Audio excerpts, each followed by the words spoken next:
अच्छी बात है, मरती बखत भी अगर भगवान याद आया तो। पर बताओ, मरती बखत भगवान याद आएगा? तुमने जिंदगी में कभी उसको याद नहीं करा, तो वो मरती बखत आएगा क्या याद? वो ही आएगा जो तुमने जीवन भर किया है, वो आएगा। इसलिए जीवन भर हम अंदर से भगवान के हो जाएं, ताकि आखिरी में हम उसकी गोद में अपना प्राण छोड़ें। ऐसे मानसिक स्थिति में बनाओ भगवान की गोदी, और उसमें मेरा सिर रखा है और प्राण छूटे। परिणाम तो अच्छा आता ही है, ऐसी बात नहीं है। हमारे पिताजी डेली गीता पढ़ते थे, और आपको याद है मैं भ्रमण पे रहती हूँ क्या? मैं वहां रहती हूँ क्या? पर आप संयोग की बात देखो, मेरी गोद में उनके प्राण निकले। ओम ओम ओम ओम मैं बुलवा रही थी, और वो भी बोल रहे थे, और प्राण छूटे। ऐसा संयोग बनता है। वो परमात्मा आके खड़ा हो जाएगा, वो भगवान आके खड़ा हो जाएगा, तुम्हारी सदगति कर देगा। अगर तुमने जीवन में कुछ भी करा है, चाहे रामायण पढ़ी, चाहे गीता पढ़ी, चाहे भगवान का नाम लिया, बाहर नहीं लिया, भगवान का भाव अंदर में रखा। कोई दिखावा करता है और कोई दिखावा नहीं करता है। एक पत्नी बड़ी परेशान, मेरा पति है ना, कभी सत्संग में नहीं जाता है, कभी सत्संग नहीं सुनता है, कभी भगवान का नाम नहीं लेता है, बड़ी टेंशन में। अरे तू अपना कल्याण कर, छोड़ो रट्टा फालतू का।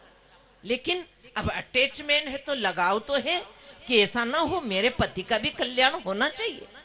लेकिन कोई दिखावा नहीं करते हैं, कोई बाहर से करता है। एक दिन की बात, सोए हुए थे पति पत्नी। पति के मुंह से रात्रि को, इसकी तो आंख खुलना हुई पत्नी की, वो पति के मुंह से नींद में राम निकल गया, राम निकल गया। अब ये तो रात भर नहीं सोए, वो भागी भागी फिरी।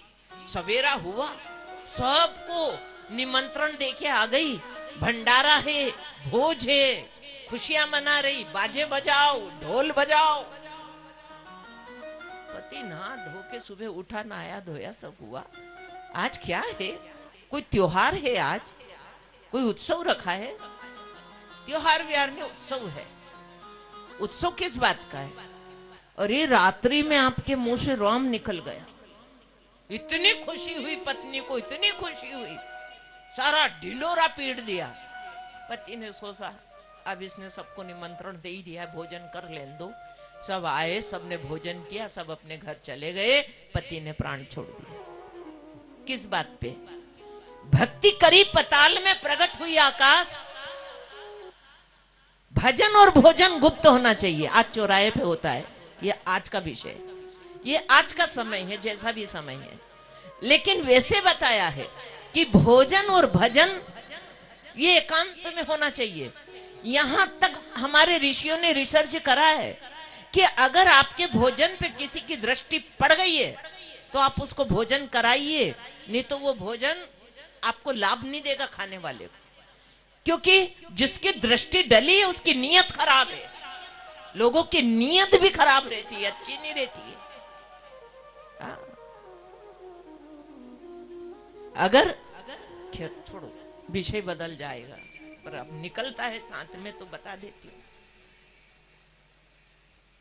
इसलिए मुझे बताया अभी वहां पे निमहोल में चौका बताया। माँ, हमारे यहाँ हिमाचल में चौका बिल्कुल एक साइड अलग बनता है। अब ये गहराई है इसमें, आप नहीं समझोगे ये चीज कि चौका ऐसा ही होना चाहिए। उसकी शुद्धता, उसकी पवित्रता। ऐसे वैसे घर का फूफा कर देंगे कोई ने, ऐसे ने पांव डाल दिया चौके में, तो चौका मंदिर की तरह होना चाहिए। लोगों के घर का मंदिर देख के और उसका चौका देख के पता चल जाएगा कि घर की लक्ष्मी कैसी है। पूरे घर की हिस्ट्री का पता चल जाएगा कि ये परिवार, ये घर, ये सब कैसा है। तो थोड़े तुम भी जाग जाना। हाँ, दलिद्र कहीं की पत्नी है तो थोड़ा व्यवस्थित करवाओ कह करके, नहीं तो ये दरिद्रता लक्ष्मी का एक बहन है। दरिद्रता, अच्छा और बुरा सब निकलता संसार से ही। जब लक्ष्मी निकली तो अलक्ष्मी भी निकली है। वैसे हिमाचल में पवित्रता है, सफाई है, घरों में सफाइयां है, यानी यहाँ नहीं है। पर मैं क्या करूं, निकल जाता है विषय। और जब निकलता है तो कहीं न कहीं वो बात घटित होती है, कहीं भी होती है, वो किसी के भी लिए होती है, जितने भी सुन रहे हैं, यहाँ सुन रहे हैं या जो जहां है वहां सुन रहे हैं, किसी के लिए तो वो चीज निकलती है। सज्जन हुआ तो क्या हुआ, माला मेली चार, ऊपर कंचन सा फिरे भीतर भरी भंगार।